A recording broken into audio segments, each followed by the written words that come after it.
Not a window pane was smashed.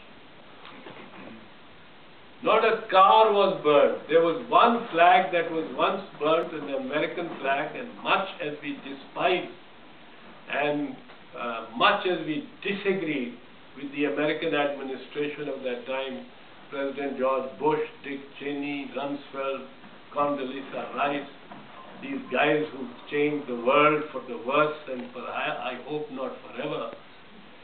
But much as we despise them, one flag burned, and I saw that on television, and I went immediately into a press conference and said, we are not burning any flags. This is not just the flag of George Bush or Dick Cheney or Condoleezza Rice. This is the flag of the American people, and the American people and the American academia are with us. The American Harvard Law School awarded Freedom Medal of Freedom, and every Pakistani should know and be proud of. Harvard Law School awarded the Medal of Freedom, has awarded the Medal of Freedom only to 3 persons in its history. And only 3 persons since the medal was instituted 50 years ago. The first person to obtain that medal was Justice Thurgood Marshall, the judge who, as a lawyer, spearheaded the case and the arguments in the case of Brown versus Board of Education, which you might recall, particularly the lawyers would know, desegregated black and white schools and made blacks and white children study together. Brown versus the Board of Education, 1953. The second person to obtain, to be given the Medal of Freedom by none less than Harvard Law School, none less. I mean, we are on this side of the Atlantic are of course more proud of our institutions, but the Americans are equally proud of theirs, and Harvard is their Oxford or their Cambridge. The Harvard Law School, the second person to get that medal was no less a person than a man called Nelson Mandela.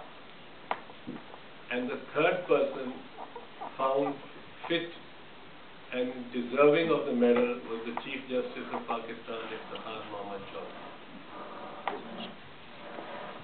The New York Bar Association has allowed only 7 people the privilege of an honorary life membership in its 300-year history. One of the 7, the last of the 7, is Aitzaz Ahsan, Chief Justice of Pakistan. This was the mayor of and the moral content of the movement. It was non-violent, it was not negative, it was a positive movement. We wanted democracy, we wanted rule of law, we wanted our judges back, and we wanted the dictator out. We got it all. Not only that, it was a plural movement. On the 22nd of March 2009, when the Chief Justice was reinstated, I went to him before that. I don't now appear before him as an attorney. I announced that I would not appear before him. The Chief Justice was very angry. I announced it on the 22nd of March, the day he was reinstated. I told the press I won't be appearing before him. The Chief Justice called me up as a personal friend, and he said, "Why have you said that?" I said, "Sir, even if you decide a case in my favor on merits, the other party is going to say, we lost it because Aitzaz was his lawyer. After all, he had defended him, he had driven him, he was the leader of the lawyers' movement. The Chief Justice was beholden to him. Sorry, we had a very good case, but we lost because justice was not done." So the Chief said, "Well, don't you think I can decide against you also?" I said, "Sir, that will break my heart." I don't appear before him, so now we are friends, because it's not a judge-counsel relationship, judge-attorney relationship, but not that I socialize with him very often. He's not a very social person, and I avoid him as much as possible, as much as possible, but we meet occasionally. And on that day, I especially went to see him, and I said, "Sir, on the 9th of March 2007, 2 years ago, this flag was taken down by the police, and you were arrested in this house. We don't want the police, Islamabad police, that takes off flags and pulls them and does the retreat every day in 20 places in Islamabad." I said, "We don't want the police doing the raising the flag." He said, "What do you want?" I said, "I want to have a representative gathering raising the two flags, the standard of the Supreme Court and the court." And I said, "I will not politicize you, because the flagpoles are just inside the wall. Let the police remain inside. We'll pull the strings from outside. We won't step into the house of the Chief Justice," because there were political parties, political people, civil rights activists, lawyers. So he agreed. He was very happy.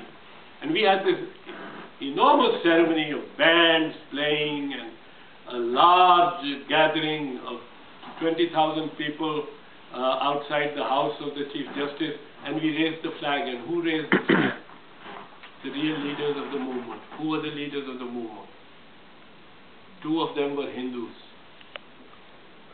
lawyers, Bhajan Das Parwani and Ram Narayan. Two were Christians. 10 lawyers and 10 people from civil society. 20 people. One was a Sikh. There are only 2 Sikh lawyers in Pakistan, and both of them participated vigorously in the movement. Then there were representatives of women, civil society, journalists. I picked one each, and they were very happy. I picked the president of the association, etc. But it was a truly plural movement. Hindus, Muslims, Sikhs, Shias, Sunnis, Brelvis, Deobandis. There was no infighting. Nobody saying, "Get off the stage, get off the stage, stay away." No exclusiveness. All-inclusive movement. Sustained over 2 years. My own poem became fairly the anthem of the movement. I wrote it during the period that Pervez Musharraf detained me, put me in jail to prevent me from leading the movement. So I went into poetry, and the most evocative portions that I think that represented it are the most that we want Pakistan to be and become.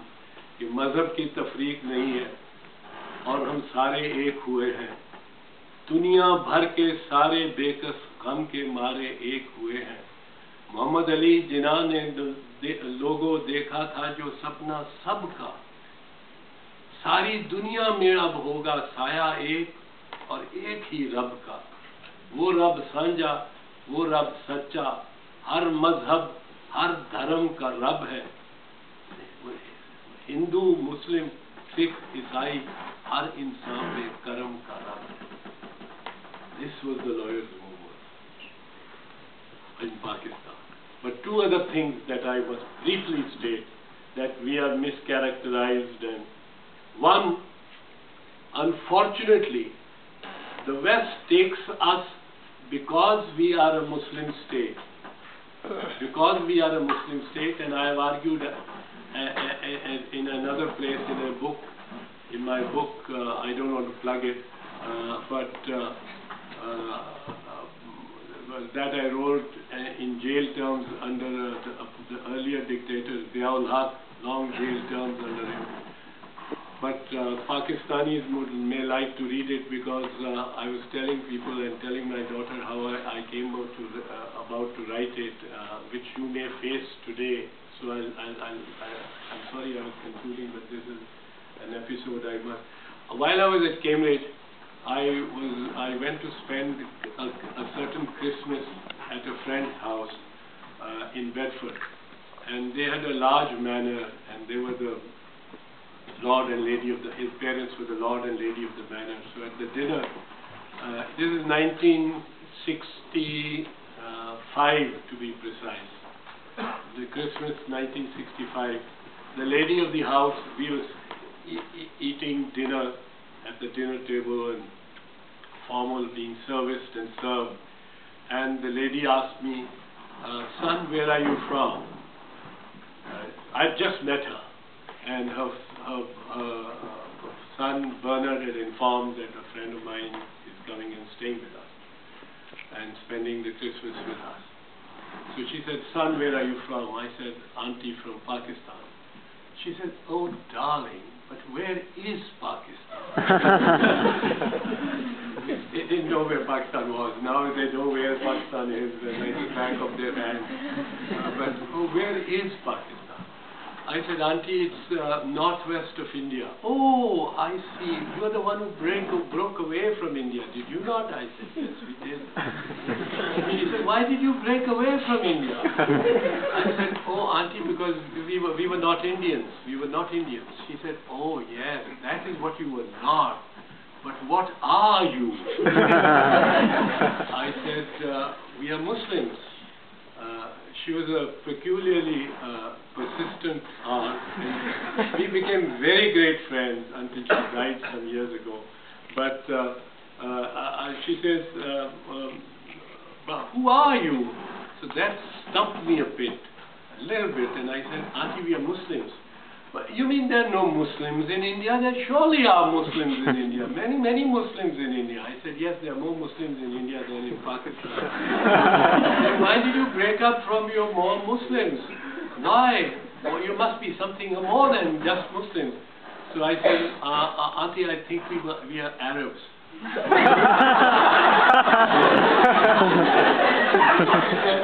oh, Arabs. Ah, that's fascinating. And you speak Arabic? I said, no, auntie, I don't speak any Arabic. So how can you be Arab and not speak Arabic? Now, I went, this haunted me. What am I? What am I? What am I? It continued to haunt me. I got away from the dinner, feeling myself much, much, much smaller, not having given the answers, not having been ready with the answers, not knowing what I was. Was I just un-India? What is un-India? If I was more than un-India, then what was I? I was not an Arab. I didn't speak Arabic. The Arabs, if I went there, blocked my way. Visas. And then when I was long tenured in jail under Ziaul's time, I said, time to ponder. And I thought, and I tried to discover myself. And from small pieces of history, of poetry, of ballads, of legends, of lifestyles, of pottery styles, of tools, of family ways, I picked up these small pieces and I found that the Pakistanis are the Indus people. And we've pre-existed Islam. We've existed for thousands of years. Because rivers sire and sustain civilization. And if a river system, the Gangetic system from your side of the map flows like this, and the Indus system, river system, the 5 tributaries, Vyas, Satluj, Ravi, Chenab and Jhelum and Indus, flows like on this side, they are not antagonistic, but they will throw up and bring about different civilizations. And I began to discover, and in my book I tried, it's been published now in India also, and been very controversial in Pakistan, very controversial in India. It was controversial in Pakistan because people butchered me for suggesting that there was a basis of Pakistan other than the two-nation theory, which is Hindu-Muslim. Because I said the scriptures, the Hindu scriptures, Rig Ved and the Veds are Pakistani. Mahabharata and Ramayana are Indian. From their intrinsic evidence, But then in India it was butchered because the Indians had this great belief in Mahabharata, from Kabul to Cape Comorin, from Assam to Bengal and Assam to Balochistan. This is oneness of India, and Nehru had described it most graphically and emotively in his book, The Discovery of India, which I was trying in my very meager, very humble, very lowly way to respond to. But the point that we must tell the world, and the world must understand, is that yes, we are a Muslim state in the sense that Britain might, the Britain of 50 years ago might have been styled as a Christian state, is too plural now. Of France, a Christian state, or Thailand, Sri Lanka, a Buddhist state, Jordan, a Muslim state, Morocco, a Muslim state. To that extent, yes, we are a Muslim state, but we are not, and I say this with emphasis, an Arab or a Middle Eastern state. We are a South Asian Muslim state. Because we are not Arab and South Asians, because we are South Asians, we embrace our judiciary, we embrace our democracy, we embrace our right to have a rule of law, to have due process. The Arabs don't have a judiciary. What to talk of an independent judiciary? They don't have a right to vote. What to talk of political parties and rights to vote and franchise and regular elections, etc. So we have to make the world understand that where we stand with the comity of nations. We believe in concepts. And finally, what was this lawyers' movement all about? It was not to make me the President of Pakistan or the Prime Minister of Pakistan. People come up and say, wish you were this, you wish you were that, and what happened to the movement you did. It wasn't. This was a movement in pursuit of concepts, in pursuit of not of power, but of concepts. The concept of rule of law, the concept of democracy, the concept of absence of impunity, the concept of equality before the law, the concept of independent judges, the concept of habeas corpus, the concept of writs, the concept of judicial review. This is what the movement was for.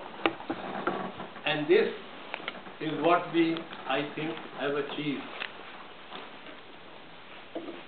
Not in the real sense, not in the perfect sense, but we have put dreams in the eyes of people that they can do it if they want to do it.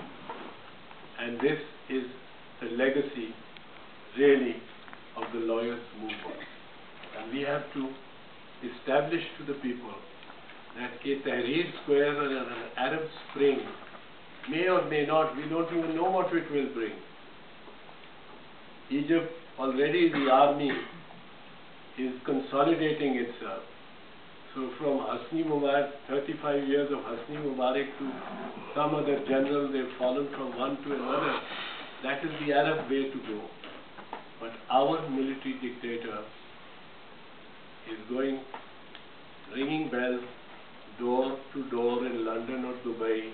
Many a door is not even opened. Thank you very much.